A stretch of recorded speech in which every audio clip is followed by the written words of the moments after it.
agora mais do que nunca, Tiago, viajar para Israel e caminhar pelas ruas de Jerusalém, conhecer os locais por onde Jesus passou. Quem nunca pensou em fazer esta viagem ou mesmo saber detalhes sobre esse trajeto? Afinal, a chamada Terra Santa é considerada um dos pontos mais procurados e turísticos entre as agências de viagem. Pensando nisso, o Tiago Brunet e a Naira Pedrini reuniram conhecimento e entusiasmo e escreveram um livro que nós já dissemos aqui, Manual do Peregrino. E ele estava dizendo que, eu gostei muito da frase, que se você quer ter uma imersão na cultura, na Bíblia mesmo, sagrada, você dê uma andada ali pela Terra Santa. Você pode ler a Bíblia em casa ou caminhar por ela em Israel.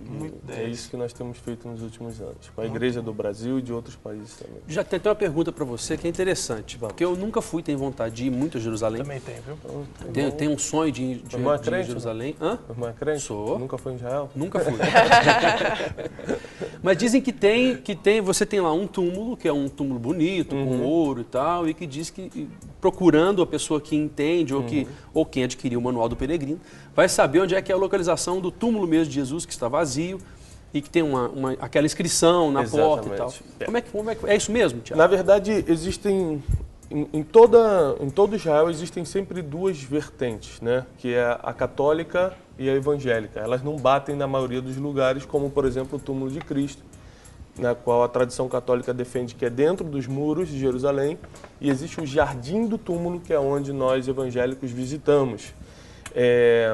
Arqueologicamente falando, os dois têm indícios arqueológicos, comprovatórios, porém nenhum é 100% indicado. Agora, em questão de você ir sentir paz ou ler a Bíblia e perceber a realidade, você vê que o Jardim do Túmulo, que é fora dos muros, porque na época de Jesus não se podia enterrar dentro dos muros.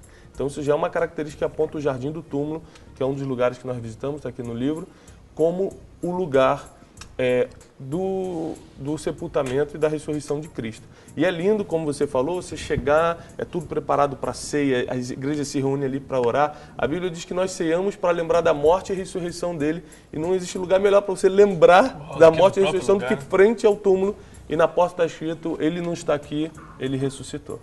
O Felipe trouxe aqui uma curiosidade, eu achei interessante. Talvez exista uma outra curiosidade dessa mesma relevância, que as pessoas olham para lá e você falou, não, desse aqui eu preciso retratar no livro, que as pessoas às vezes confundem ou é dito algo e não é dessa mesma forma. Tem alguma curiosidade assim, Tiago? Olha, Israel é a terra de mistérios, né? Porque você não tem como entender, por exemplo, a história de Deus sem entender a história de Israel, e nem entender Israel sem entender a história de Deus. Não existe nenhuma menção sobre Deus fora da história de Israel. Então, quando você vai a Israel, você está numa terra de mistérios, você tem que descobrir Deus.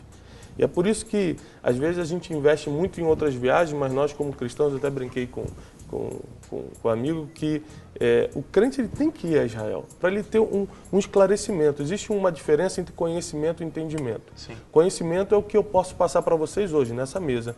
O entendimento é a revelação desse conhecimento.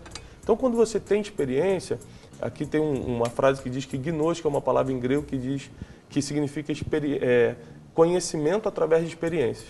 Quando você tem uma experiência, você começa a entender o que foi ensinado.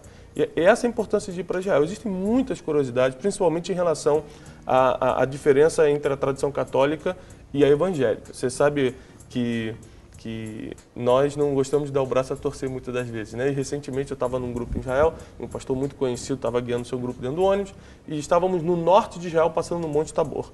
E ele apontou e falou assim, querido, aqui é o monte onde nosso Jesus Cristo foi crucificado. E todo mundo começou a chorar, as senhorinhas tirando foto. Eu corri, pastor, desculpa, Jesus foi crucificado em Jerusalém, no Gólgota. Aí ele, para não sair por baixo, pegou o microfone e falou, queridos, como vocês sabem, aqui existe a tradição católica e a evangélica. Aqui é a tradição católica, a evangélica lá em Jerusalém, no Gólgota. Então, existe uma confusão muito grande. E eu aprendi uma coisa com meu pai, em vez de você criticar uma pessoa que está fazendo algo de errado, use os dons e talentos que Deus colocou em você para saciar essa necessidade.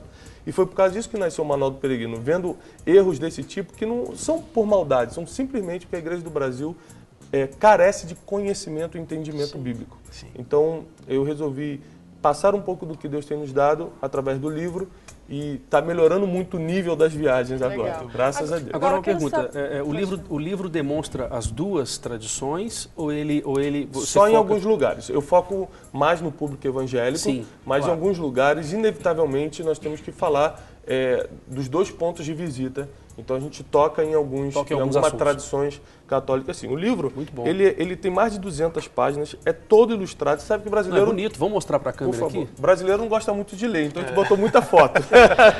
Agora, conta pra gente também, a primeira vez que você foi a Israel, a Jerusalém, o que mudou na sua fé, né, em relação à sua fé, o que mudou? O que muda na vida de um cristão depois que ele passa a conhecer Israel, mesmo depois que ele conhece a Bíblia, lê a Bíblia em casa, mas ele vai lá e pessoalmente confere essa história lá. O que pode mudar? São duas coisas, muito importante essa pergunta. Primeiro, a Bíblia diz que bem-aventurados que não viram e creram, né? Então nós somos bem-aventurados porque estamos aqui no Brasil, não vimos nada disso acontecer, mas cremos. Estamos aqui porque cremos em Jesus Cristo. Mas quando você vai, você comprova que cada ponto e cada vírgula da Bíblia estavam corretos. Então, o seu nível de fé é outro, porque não existe um arqueólogo, não existe um historiador que confronte uma vírgula da Bíblia. Você começa a caminhar por onde tudo aconteceu, o palco da história, e a impressão que fica é que, graças a Deus, nós conhecemos a Bíblia, nós estamos no caminho certo, né? Então, ir a Israel tem muito a ver com aumentar o seu nível de fé. Né? Além de ser um turismo excepcional, hoje Israel é um dos países com maiores estruturas para turismo. O Mar Morto é uma das 7 maravilhas do mundo. O nível de hotéis, de gastronomia, a comida em Israel tem uma tendência árabe muito forte, mas se você for bem orientado, você vai ter um nível gastronômico muito elevado. Então é impressionante, muda muito a fé e muda também o aspecto cultural. Você começa a entender mais o Oriente Médio. Isso, deixa eu perguntar sobre isso, porque essa pergunta é na minha cabeça. A gente do Ocidente, a gente tem até dificuldade em transpor algumas culturas bíblicas, principalmente livro de Coríntios, Romanos, Hebreus. Isso é uma confusão tremenda, Velho Testamento. Então, enriquece, principalmente os pastores, enriquece tanto a gente conhecer a cultura oriental, saber o porquê da importância de um nome no Oriente. Exatamente. A gente aqui escolhe nome, vai ser tal. Lá não, tudo tem um porquê por trás.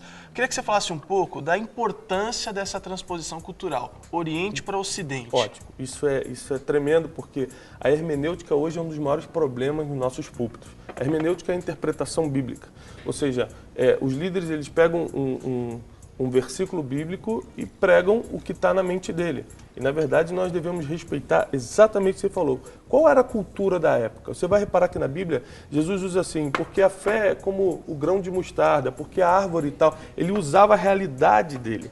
Então, quando você pisa, por exemplo, na Galileia, que foi o palco do maior treinamento de líderes da história, você começa a entender a maioria das parábolas de Jesus, você fala, então é por isso que ele falou isso e aquilo. Por exemplo, tem um versículo que diz que Jesus curava em Cafarnaum e a sua fama corria até a Síria. Você não entende. E muitas das coisas, a geografia bíblica você começa a entender como está lá, porque você vê que a Síria fica alguns quilômetros depois do primeiro monte à sua frente. Passou a Galileia, passou a colina de Golã, está na Síria. Aí você começa a entender que havia mares, passava em Cafarnaum. Isso tudo a gente explica bem. E era uma estrada de viajantes que conectava o Egito até Damasco. Então os viajantes viam os milagres de Jesus em Cafarnaum e a fama dele corria para tudo quanto é lado. Na época não tinha Twitter, Jesus não tinha Twitter, não tinha Facebook, mas ele escolheu um lugar estratégico, que foi Cafarnaum, que era uma cidade de pedágio, então os viajantes levavam as informações para todo Israel. Isso é muito importante. Muito interessante e a gente vê riqueza, inclusive, até mesmo nas viagens. Existem experiências muito profundas das pessoas que contam que chegando lá a atmosfera é algo diferente. Queria que você falasse um pouco também, Thiago, desse sentimento assim espiritual mesmo. Quando você chega para conhecer a Deus, a importância que você tem de se deslocar da sua casa, não como turista, vamos dizer assim, também como turista, que é lindo a cidade de Jerusalém, tudo isso. Mas assim, como você vai assim, olha, eu vou investir no meu conhecimento. Exatamente. O que muda isso na cabeça da pessoa? Qual é a atmosfera que traz isso, Olha, Thiago? mais do que o lado místico, porque quando nós partimos, existe muito misticismo em volta de Jerusalém, de Israel, e eu sou um dos que evitam isso, porque eu acho que nós temos que ir tudo com uma base bíblica. Está na Bíblia, nós fazemos. Então você é dos nossos. A atmosfera em Jerusalém é de céu aberto. Você tem um nível de contato com Deus. Eu costumo falar que é conexão direta, né? Banda larga com Deus ali. Você tem um nível muito maior.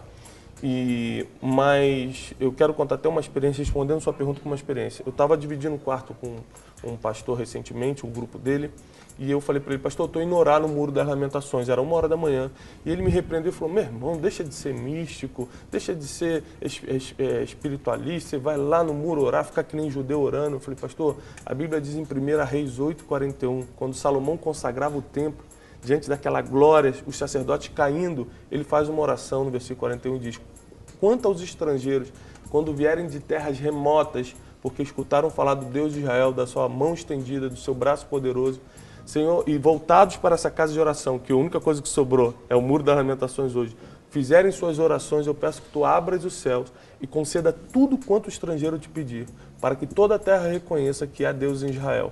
Então, nós explicamos isso no capítulo de Jerusalém, até você ir orar no Muro das Lamentações tem uma base bíblica fortíssima. Salomão orou por nós estrangeiros, que viajamos 17 horas de avião para chegar na terra de Israel, e pediu que Deus abrisse os céus quando nós orássemos voltados para essa casa de oração.